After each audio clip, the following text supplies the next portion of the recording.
ರಾಜ್ಯದಲ್ಲಿ ಪತ್ತೆಯಾಗಿರುವ ನಕಲಿ ಔಷಧ ಜಾಲವನ್ನು ಸರ್ಕಾರ ಗಂಭೀರವಾಗಿ ಪರಿಗಣಿಸಿದ್ದು ಅಂತಾರಾಜ್ಯ ಮಟ್ಟದ ಜಾಲದ ಕುರಿತು ತನಿಖೆಯನ್ನ ನಡೆಸುವುದಾಗಿ ಈಗಾಗಲೇ ಬೆಂಗಳೂರಲ್ಲಿ ಆರೋಗ್ಯ ಸಚಿವ ಯುಟಿ ಖಾದರ್ ತಿಳಿಸಿದ್ದಾರೆ. ಇನ್ನು ನಕಲಿ ಔಷಧಿ ಪ್ರಕರಣದ ತನಿಖೆಗೆ ಶೀಘ್ರದಲ್ಲೇ ಎಸ್ಐಟಿ ರಚಿಸಲಿದ್ದು ರಾಮನಗರ ಪೊಲೀಸರು ಈಗಾಗಲೇ ಪ್ರಾಮಾಣಿಕವಾಗಿ ಕಾರ್ಯನಿರ್ವಹಿಸುತ್ತಿದ್ದಾರೆ ಅಂತ ಸಚಿವರು ಹೇಳಿದ್ದಾರೆ. ಸದ್ಯ 6 ಕಂಪನಿಗಳನ್ನು ಗುರುತಿಸಲಾಗಿದ್ದು ನಕಲಿ ಔಷಧಿಗಳನ್ನು ತಂದು ಮಾರಾಟ ಮಾಡುತ್ತಿದ್ದವರ ವಿರುದ್ಧ ಪ್ರಕರಣ ದಾಖಲಿಸಲಾಗಿದೆ. ಜಾಲದಲ್ಲಿ ಭಾಗಿಯಾಗಿರುವವರ ವಿರುದ್ಧ ಕಠಿಣ ಕಾನೂನು ಕ್ರಮವನ್ನು ಕೈಗೊಳ್ಳಲಾಗುವುದು ಅಂತ ಎಚ್ಚರಿಕೆಯನ್ನ ಕೂಡ ನೀಡಿದ್ದಾರೆ.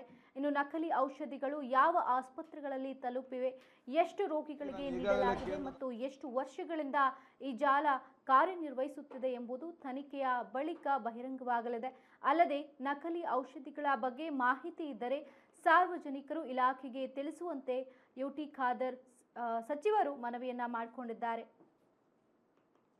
ಬಹುಶಃ ಇವತ್ತು ನಕಲಿ ಔಷಧ ಜಾಲ ಇವತ್ತು ಏನು ನಾವು ಪತ್ತೆ ಹಚ್ಚಿದ್ದೇವೆ ನಿನ್ನೆ, ಇದು ಭಾಳಷ್ಟು ಗಂಭೀರತೆ, ಭಾಳಷ್ಟು ಮತ್ತು ಸೀರಿಯಸ್ ಆಗಿ ತೆಗೊಳ್ಳುವಂಥ ಒಂದು ವಿಚಾರ ಇವತ್ತಾಗಿದೆ.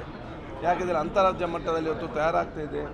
ಕರ್ನಾಟಕದಂಥ ಬಿಡದಲ್ಲಿ ಇವತ್ತು ಶೇಖರಣೆಗೊಂಡು ವಿತರಣೆ ಆಗ್ತಾಯಿದೆ. ಇದು ಬರೀ ನಮ್ಮ ರಾಜ್ಯದ ಬಿಡದಲ್ಲಿ ಮಾತ್ರ ಇದೆಯಾ ಅಥವಾ ಎಲ್ಲ ಜಿಲ್ಲೆಯಲ್ಲಿದೆಯಾ ಅಥವಾ ಇಲ್ಲಿಂದ ಎಲ್ಲಿಗೆಲ್ಲಿ ಅದು ಇವತ್ತು ಅವರು ಮಾರಾಟ ಆಗಿದೆ, ಎಲ್ಲೆಲ್ಲಿ ತಗೊಳ್ತಿದ್ದಾರೆ ಅಥವಾ ಈ ಬೇರೆ ಬೇರೆ ರಾಜ್ಯದಲ್ಲಿ ಇವತ್ತು ಎಲ್ಲಿದೆ. ಅದಕ್ಕಾಗಿ ನಾನು ಈಗಾಗಲೇ ಕೇಂದ್ರದ ಆರೋಗ್ಯ ಸಚಿವರಿಗೆ ಕೂಡ ಪತ್ರ ಬರೆದಿದ್ದೇನೆ ಮತ್ತು ಸಂಬಂಧಪಟ್ಟ ರಾಜ್ಯದ ಮಂತ್ರಿಗಳು ಕೂಡ ಇವತ್ತು ಪತ್ರ ಬರೆದಿದ್ದೇನೆ. ಯಾಕೆ ಆ ಫ್ಯಾಕ್ಟ್ರಿಗಳ ಮೇಲೆ ಅವರೇನು ಕ್ರಮ ತಗೊಳ್ಬೇಕು. ನಮ್ಮ ರಾಜ್ಯದ ಅಂತಾರಾಜ್ಯ ಮಟ್ಟದ ವಿಚಾರ ಆದ ಕಾರಣ, ಅಂಥ ಜಿಲ್ಲೆ ವಿಚಾರ ಆದ ಕಾರಣ ಮತ್ತು 5 ಕೋಟಿಗೂ ಹೆಚ್ಚಿದ್ದ ಕಾರಣ SIT ಮುಖಾಂತರ ತನಿಖೆ ನಡೆಸಬೇಕು. ಈಗ ನಮ್ಮ ರಾಮನಗರ SP ಮತ್ತು ಪೊಲೀಸರು ಪ್ರಾಮಾಣಿಕತೆಯಿಂದ ಆ ತನಿಖೆಯನ್ನು ಮಾಡ್ತಾ ಇದ್ದಾರೆ. ಆದರೆ ಬಹುಶಃ ಇದಕ್ಕೆ ಒಂದು ಕೇಂದ್ರೀಕರಣವಾಗಿರಬೇಕು, ಸಂಪೂರ್ಣ ವಿಚಾರ ಬರಬೇಕು ಅಂತ ಹೇಳಿಕೊಂಡೆ ಈಗ ವಿಶೇಷ ತಂಡ ರಚನೆ ಮಾಡಬೇಕು. ಉತ್ತಮವಾದ ಅಧಿಕಾರಿ ಮುಖಾಂತರ ನಾನು ಕೇಳಿ ಚರ್ಚೆ ಮಾಡಿದ್ದೇವೆ.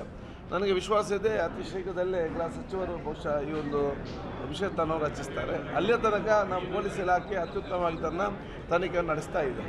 ನೋಡಿ, ಇಂದಿನ ಸಚಿವರುಗಳು ಅತ್ಯಂತ ಪ್ರಾಮಾಣಿಕತೆಯಿಂದ ಬದ್ಧತೆಯಿಂದ ಎಲ್ಲರೂ ಕೂಡ ಕೆಲಸ ಮಾಡಿದ್ದಾರೆ ಆಯ್ದಲ್ಲಿ ಅವರವರ ಕಾಲಘಟ್ಟದಲ್ಲಿ. ಅದನ್ನೀಗ ನಾವು ಮುಂದುವರಿಸಿಕೊಂಡು ಬಂದಿದ್ದೇವೆ. ಮುಂದುವರಿಸಿಕೊಂಡು ಬರುವಂಥ ಸಂದರ್ಭದಲ್ಲಿ ಒಂದಲ್ಲ ಒಂದು ಸಣ್ಣ ಸಣ್ಣ ಕ್ಲೂಯಿಂದಲೇ ನಮಗೆಲ್ಲ ಸಿಕ್ಕುವಂಥದ್ದು. ಅದಕ್ಕಾಗಿ ನಾನು ಹೇಳ್ದೆ ಏನಂತ ಹೇಳಿದರೆ, ಇದು ಬರೀ ಆರೋಗ್ಯ ಇಲಾಖೆಯಿಂದ, ಆರೋಗ್ಯ ಸಚಿವರಿಂದ, ಸರ್ಕಾರದಿಂದ, ನಮ್ಮ food department, food and safety department ಮಾತ್ರ ಸಾಧ್ಯವಿಲ್ಲ. ಇದಕ್ಕೆ ಸಮಾಜದ ಪ್ರತಿಯೊಬ್ಬರು ಕೂಡ ಸಹಕಾರ ಕೊಟ್ಟಾಗ ಅದು ನಮಗೆ ಇವತ್ತು ಖಂಡಿತವಾಗಿ ಆಗ್ತದೆ.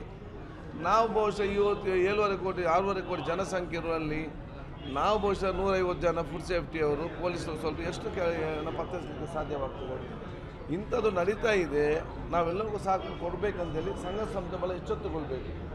ಇವತ್ತು ಒಂದು ಫಾರ್ಮಸಿಯಲ್ಲಿ ಕರೆಕ್ಟ್ ಇನ್ನೊಂದು ಫಾರ್ಮಸಿಯಲ್ಲಿ ಒಂದಕ್ಕೆ 10,000 ರೂಪಾಯಿ ಇದೆ.